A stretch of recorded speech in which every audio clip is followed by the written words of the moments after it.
नमस्ते प्यारे बच्चों। आज की इस वीडियो में हम कक्षा तीसरी की पाठ्य पुस्तक जो कि परिवेश अध्ययन की पाठ्य पुस्तक है झरोखा, उसमें संकलित पाठ 4 चलें साथ साथ पढ़ेंगे। बच्चों, इस पाठ में हम क्या पढ़ने वाले हैं मैं बताती हूँ आपको।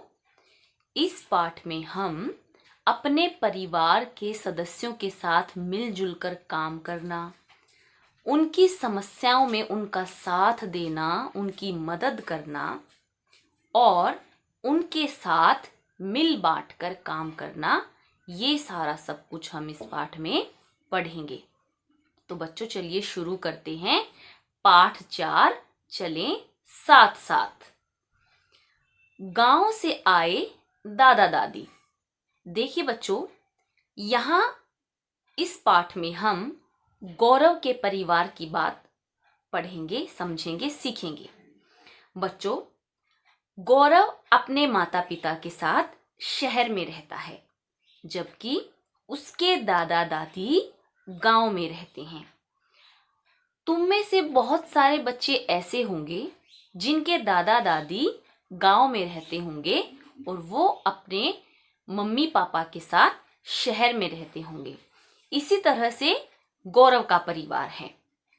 तो देखिए क्या हुआ। आज गौरव के दादा दादी गांव से आने वाले हैं। स्कूल से घर वापस आते समय वह अपने मित्र नीरज को बता रहा था, दादा दादी मुझे बहुत प्यार करते हैं। कहानी सुनते सुनते मैं दादाजी के पास ही सो जाता हूँ। मैं बहुत से कामों में उनकी मदद करता हूँ। मेरी दादी जी बहुत अच्छी दरी बनाती हैं, लेकिन अब उनकी नज़र कमज़ोर हो गई है। उनकी आँखों की जांच भी करवानी है। दादाजी के घुटनों में दर्द रहता है, वे बेंत लेकर चलते हैं। तो देखा बच्चों, इन पंक्तियों में गौरव ने अपने मित्र नीरज को अपने दादा दादी के बारे में बताया कि उसके जो दादाजी हैं वो अब बूढ़े हो चुके हैं काफी, और वह अपने दादाजी के पास सोता है। जैसा कि इन पंक्तियों में बताया गया है, आप में से बहुत सारे बच्चे ऐसे होंगे जिनकी परिस्थितियां भी बिल्कुल ऐसी ही होंगी, जिनके दादा दादी की नजर अब बुढ़ापे में कमजोर हो गई होंगी, और या उन्हें घुटनों में दर्द रहने लग गया होगा, या वो बेंत यानी छड़ी के सहारे चलते होंगे। तो यहाँ देखिए नीचे, सोचो और लिखो। यहाँ आपको 2 प्रश्न दिए गए हैं। इन प्रश्नों के उत्तर आपको अपने दिमाग में सोचने हैं और फिर यहाँ पर लिखना है। क्या तुम्हारे घर में तुम्हारे दादा दादी या नाना नानी साथ रहते हैं? यदि नहीं तो वे कहाँ रहते हैं? तो बच्चों, आपको इस प्रश्न के उत्तर में यहाँ लिखना है, यदि तुम्हारे दादा दादी या नाना नानी इनमें से कोई भी तुम्हारे साथ तुम्हारे घर में रहता है, यदि तुम शहर में रहते हो तो शहर में तुम्हारे साथ रहता है, या गांव में रहते हो तो गांव में अगर तुम्हारे साथ रहता है तो तुम्हें यहाँ पर बताना है। और अगर वो तुम्हारे साथ नहीं रहते तो तुम्हें बताना है कि वो कहाँ रहते हैं। उदाहरण के तौर पर, जैसे तुम्हारे दादा दादी मान लो तुम्हारे साथ नहीं रहते, शहर में नहीं रहते, गांव में रहते हैं, तो आप लिखोगे कि मेरे दादा दादी मेरे साथ नहीं रहते क्योंकि वो गांव में रहते हैं। अगला प्रश्न क्या है, तुम किन कामों में उनकी मदद करते हो? बच्चों, यहाँ आपको बताना है कि ऐसे कौन कौन से काम हैं जिनमें आप अपने दादा दादी या नाना नानी की करने में मदद करते हो। बच्चों, बूढ़े दादा दादी नाना नानी के लिए ऐसे बहुत से काम होते हैं जिनमें आप उनकी मदद कर सकते हो। जैसे कई बार आप उनके चलने में उनकी मदद करते हो, कभी उनको चश्मा ढूंढ के देते हो, कभी उनको दवाई देते हो, कभी उनको खाना देते हो। तो बच्चों, इसी तरीके से जिन जिन कामों में तुम उनकी मदद करते हो वो सभी काम तुम्हें यहाँ पर लिखने हैं। अब आगे देखिए क्या दिया गया है। यहाँ देखिए बच्चों, यहाँ पर 2 बॉक्स दिए गए हैं। इनमें क्या करना है, पहले बॉक्स में, क्या तुम्हारे परिवार में कोई चश्मा लगाता है? यदि हाँ तो कौन कौन? उनमें से किसी एक का चित्र बनाओ। देखो, चश्मा दिखाना मत भूलना। बच्चों, यहाँ इस बॉक्स में जो भी तुम्हारे परिवार का सदस्य चश्मा लगाता है उसका चित्र तुम्हें यहाँ बनाना है, और उस चित्र को बनाते समय उसकी आंखों पर लगे चश्मे को भी तुम्हें दिखाना है। जैसे मान लो तुम्हारे दादाजी चश्मा लगाते हैं, तो यहाँ कोने में देखिए, यहाँ एक चश्मे लगे बूढ़े आदमी का चित्र बनाया गया है। इसी तरीके का चित्र तुम्हें यहाँ पर बनाना है।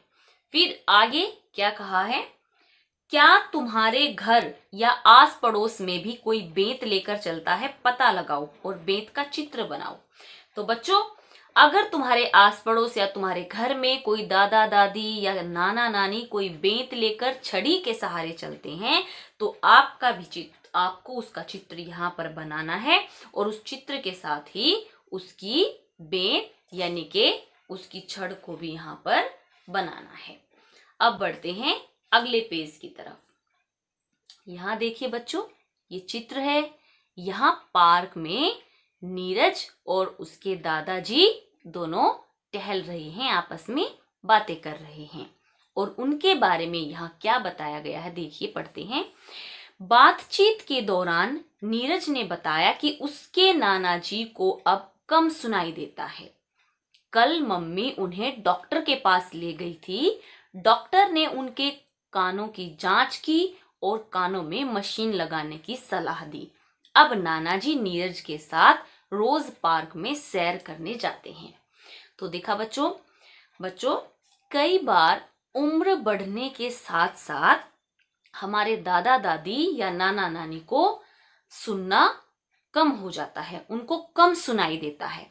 ऐसे में जब हम उन्हें डॉक्टर के पास लेकर जाते हैं, तो डॉक्टर क्या करते हैं, उनके कानों की जांच करते हैं और उन्हें जो है कानों में मशीन लगाने की सलाह देते हैं, ताकि उनको अच्छी तरह से सुनाई दे सके। ऐसा ही नीरज के दादाजी के साथ भी हुआ। उनको भी कम सुनने की वजह से कानों में मशीन लगाने की सलाह दी गई। अब देखिए, यहाँ एक प्रश्न दिया गया है, उसके बारे में आपको सोचना है और यहाँ पर लिखना है। क्या तुम्हारे परिवार के किसी सदस्य को कम सुनाई देता है? यदि हाँ, तो तुम उसे अपनी बात कैसे समझाते हो? बच्चों, पहले तो तुम्हें यह सोचना है कि क्या आपके परिवार में कोई ऐसा सदस्य है जिसको कम सुनाई देता है, और अगर उसको कम सुनाई देता है तो आप उस तक अपनी बात कैसे पहुंचाते हो, उसको कैसे समझाते हो।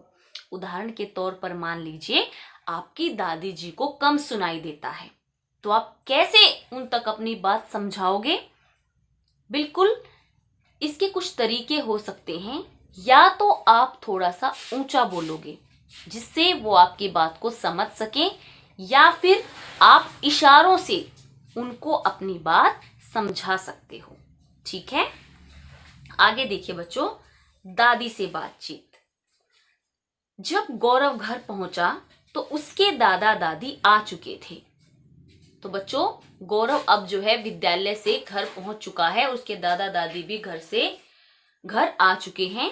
गौरव ने उनके पैर छुए और उनसे लिपट गया। दादा दादी ने भी उसे प्यार से गले लगाया। बच्चों, दादा दादी बच्चों से बहुत प्यार करते हैं, और आप भी तो उनसे बहुत प्यार करते हो।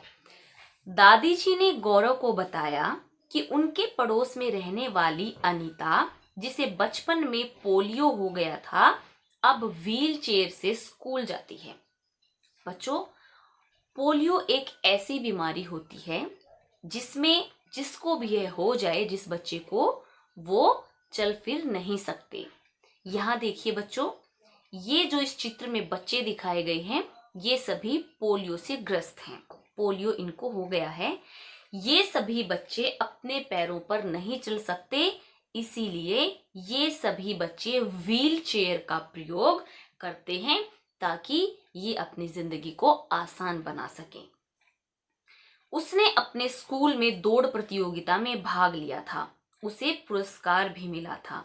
दादी ने यह भी बताया कि अनीता को पढ़ना अच्छा लगता है। तो देखा बच्चों, यहाँ अनीता का जिक्र किया गया। ग्रस्त है, उसको पोलियो हुआ है, लेकिन फिर भी वह अपनी जिंदगी में कभी भी निराश नहीं होती। पोलियो होने के बावजूद उसने प्रतियोगिता में हिस्सा भी लिया और पुरस्कार भी हासिल किया। बच्चों, आज की इस वीडियो में हम इतना ही पढ़ेंगे। आगे हम अगली वीडियो में अपने पाठ को जारी रखेंगे।